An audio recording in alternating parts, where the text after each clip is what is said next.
christiangeekcentral.com. Do you like games? I like games too. I like games too. So on my list, so there's Dragon Warrior. I already mentioned Final Fantasy. That was the next one chronologically on my list.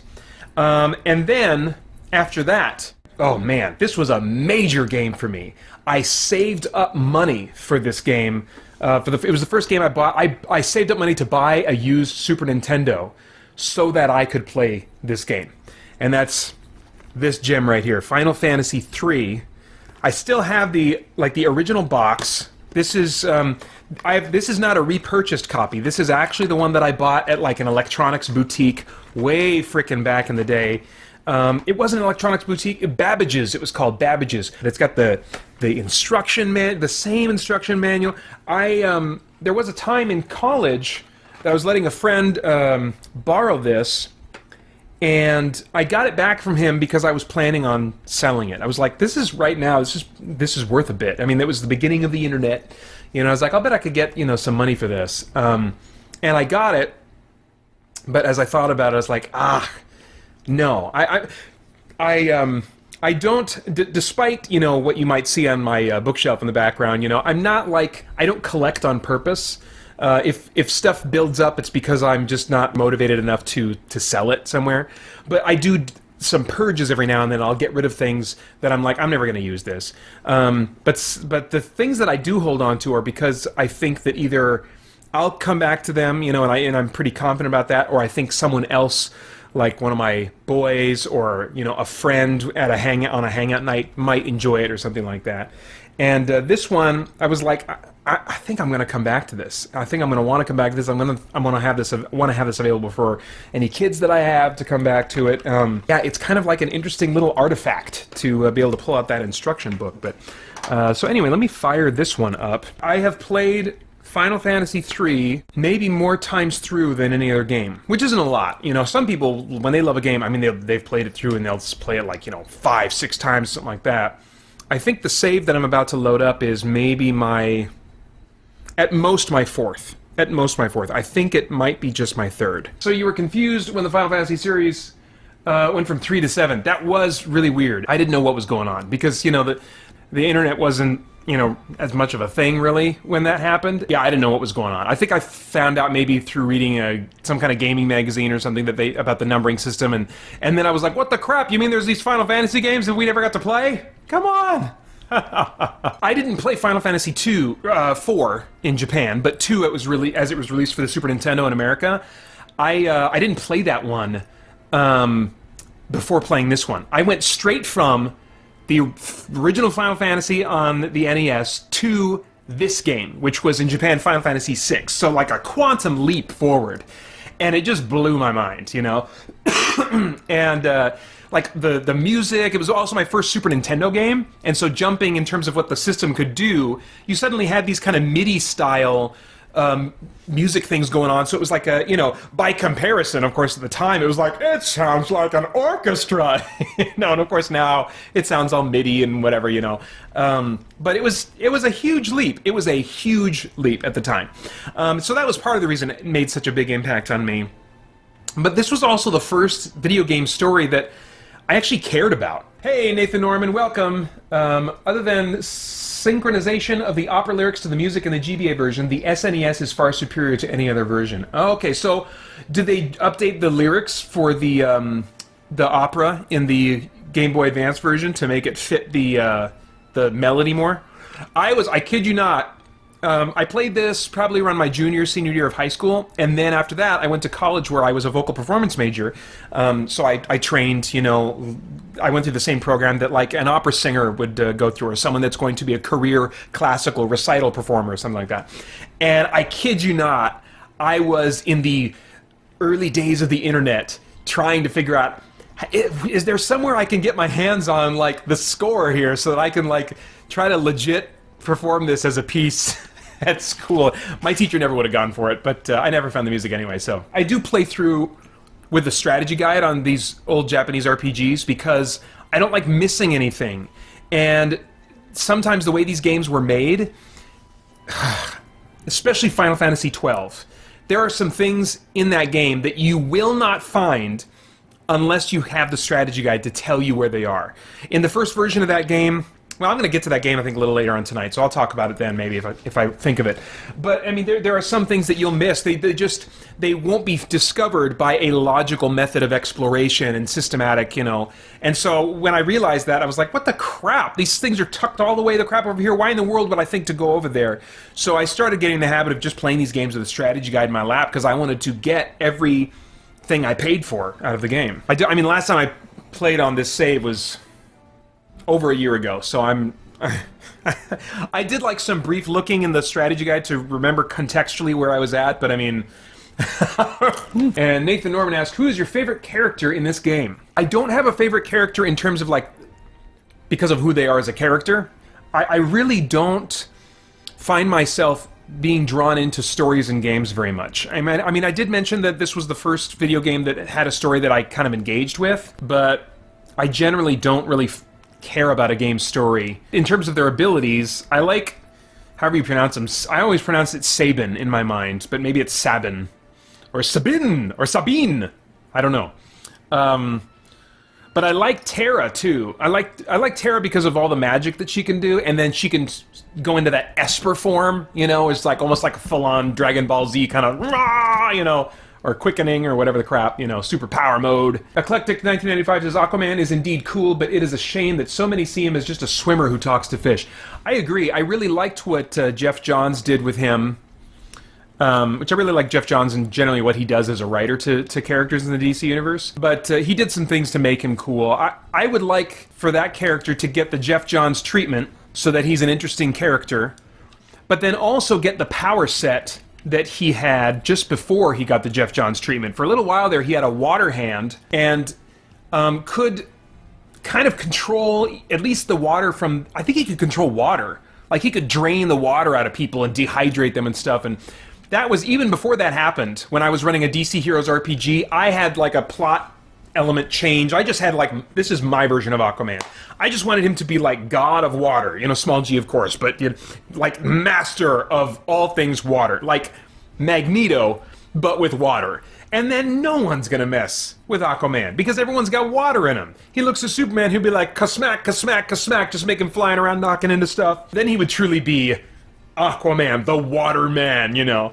Now that's probably, you know, that's probably overkill and would probably, you know, take away or end up making him be a lot different from how he normally functions, but man, he would not have problems functioning on land, and nobody would laugh at him anymore. I also liked kind of like the hook thing for a while, and they kind of made him like this Conan of the seas. Yes!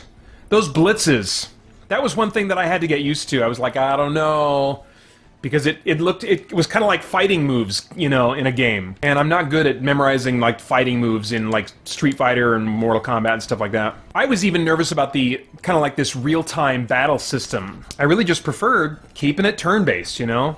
That wasn't boring to me. I think one of the reasons they did that, though, is because they started making them tactically easier as the series progressed, maybe to make them more accessible. Like with the very first Final Fantasy, if you chose to attack a guy and then he got killed by one of your party members before it got around to your turn, then your attack was just wasted.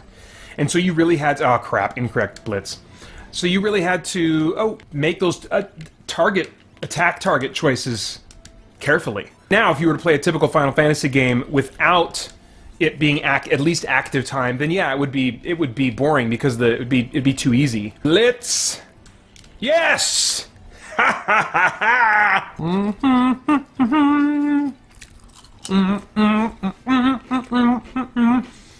Final Fantasy has kept a few things. They've tried to hang on to some things as they've gone through the series.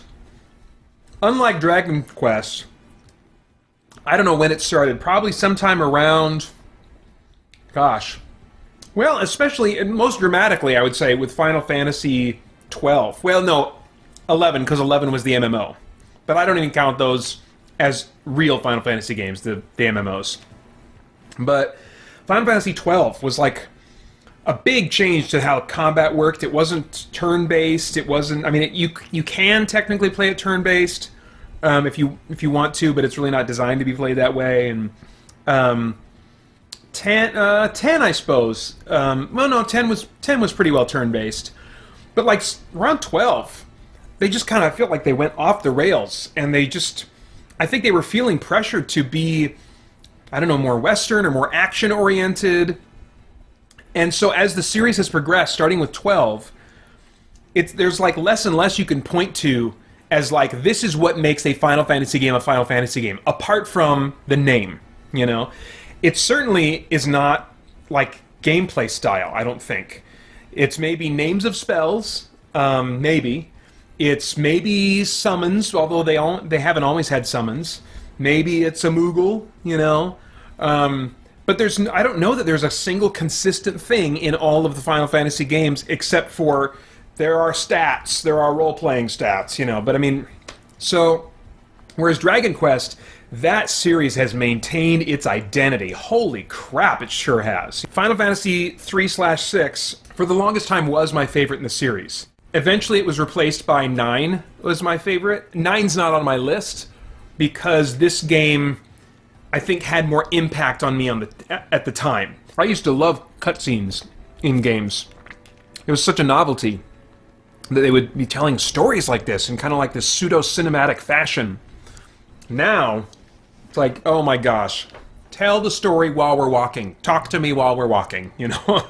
Now, I much prefer like more Western RPGs and kind of open world storytelling. Like, I really like how Bethesda does it, how you can still be walking around in the room with these characters while, like, the king is talking to his general about the big army and what they're going to do about it or whatever, you know. You could still, in fact, you could even just walk up and gut one of these guys, or at least try if you want to in the middle of a conversation, or walk out of the room. That conversation goes on without you, you know. I appreciate that. And then they just give you quest markers, tell you where to go. You know? Something that was funny, and by funny, I mean really annoying, is when JRPGs went from purely text-based to voice-acted. As soon as they were able to kind of properly animate or use motion capture to animate characters, and then have voice acting as well, suddenly, like, all the Japanese anime inspirations started becoming more obvious. I mean, these sprites, they only articulate so much in their movements and stuff, and so, you know, it made sense to me that they were like, you know, hopping when they're excited, you know, they're hopping around and stuff, and they're, you know, because it's like, okay, well, my mind, I kind of like fill in the gaps, the animation gaps, and I make sense of kind of the over-exaggerated movements. So like, okay, you know, so it's overdone, but that's just how they have to do it to express the, you know, you wouldn't pick up on subtle eye movements or whatever, you know, on these characters, or, you know, they just couldn't do anything subtle, so they had to express themselves, you know, with these really acrobatic expressions of emotion, you know, in these little SNES sprites.